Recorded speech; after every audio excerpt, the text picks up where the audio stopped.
bir soat oldin boshlagan yomg'ir boya kulib toshyotdi. Mana shu arig'imiz Toshkentdan Mamlukagacha yo'lga chiqib ketyapti. Ana bir soat hozir yomg'ir tindi, men sekinlashdi mana. Eng yomon bitta muammo daraxt sindi.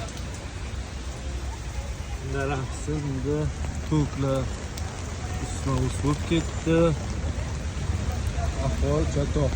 Mana bu daraxt ekan, u ildizidan ketibdi.